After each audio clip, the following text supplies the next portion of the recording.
Hello guys, welcome back to my brand new vlog. আশা করি সবাই ভালো আছো আর সুস্থ আছো। দেখো, আজ হচ্ছে শিবরাত্রি আর সকাল সকাল আমি রান্না বান্না করে নিচ্ছি, কারণ আমরা খাবো না তো কি হয়েছে, বাড়ির আরও দুটো ব্যক্তি রয়েছে, তারা তো খাবে, যেমন আমার শ্বশুরমশাই আর আমার হচ্ছে বড়মশাই।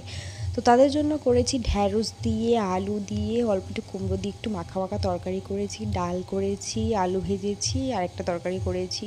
আর এদিকে দেখো ফল রয়েছে, সাবু ভিজিয়ে দিয়েছে মা।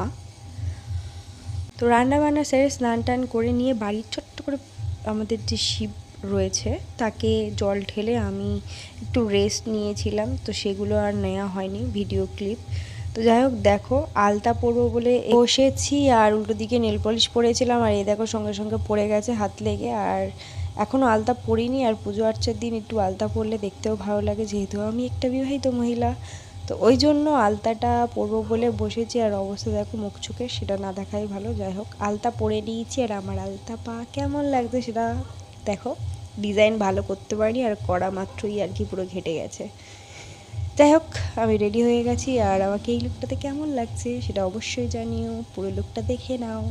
এটাও কিন্তু আমার বিয়ের লজ্জা বস্ত্রের শাড়ি, অনেক দিন পরবো বলে ইচ্ছা ছিল, কিন্তু এই একটা সুযোগ আছে বলে আমি ঝটাপট পরে নিয়েছি, কারণ শাড়িটা আমার খুব ফেভারিট। কারণ লাল কালারের শাড়ি আমার পরতে খুবই ভালো লাগে। আর দেখো, বাড়ির সামনেই ছোট্ট করে একটু পুজো হচ্ছে, সেখানে আর কি পাড়ার সব মহিলারা আসে। তো আমার বাড়ির উল্টো দিকে, তো আমি সবার প্রথমেই চলে গেছি। এটা নয় একদম যে বাড়ির সামনে বলে ট্রেন ফেল, এটা একদমই নয়।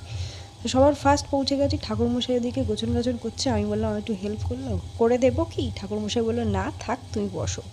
তো ভালো, বসে থাকা মাত্রই দেখো সব এক এক করে লোকজন ভর্তি হয়ে এলো, সরি লোকজন না, মহিলাগণ। তো মহিলাগণ সাজুগুজু করে সব চলে এলো এদিকে। আর বাবার পুজো দেওয়া তো হয়ে গেছে আমার, কারণ আমি আজকে এবছর রাত জাগবো না, শরীরটা খুবই খারাপ ছিল, ওই জন্য 4 প্রহরের জল 1 প্রহরেই ঢেলে দিয়ে চলে এসেছিলাম বাড়িতে। হ্যাঁ, খাওয়া দাওয়া বলতে ফলমূল খাবো সেরকমই, কিন্তু ঘুমাবো, কারণ শরীরটা খুবই খারাপ। দেখো এদিকে আমার পুরো লুকটা, আর এটা দেখে আমার একটা গান মনে পড়ে যাচ্ছে, সেটা হচ্ছে আলতা রাঙা পায় আবার নূপুর পড়েছে, আলতা রাঙা পায় আবার নূপুর পড়েছে, একটা বোরখা পরা মেয়ে পাগল করেছে। কিন্তু এদিকে আমি বোরখা পরিনি, আর লাল টুকটুকে শাড়ি পরেছি। আর এই লাল টুকটুকে শাড়িটা পরে আমাকে কেমন লাগছে সেটা অবশ্যই কমেন্টে জানিও। তারপর চলে এসেছি বাড়িতে, সব ড্রেস ফ্রেস ছেড়ে। দেখো মা ওদিকে আমার পুরো একদম বরণ ডালা সাজিয়ে দিয়ে গেছে। এদিকে ছোলা দিয়েছে, আপেল, কলা, পেয়ারা, তারপর কুল দিয়েছে, শাক আলু দিয়েছে, কিন্তু সাবুটা আমি ভাবছি খাবো কি না, কারণ ওটা আমার অতটাও ফেভারিট না। এদিকে ছোলাটা খাবো।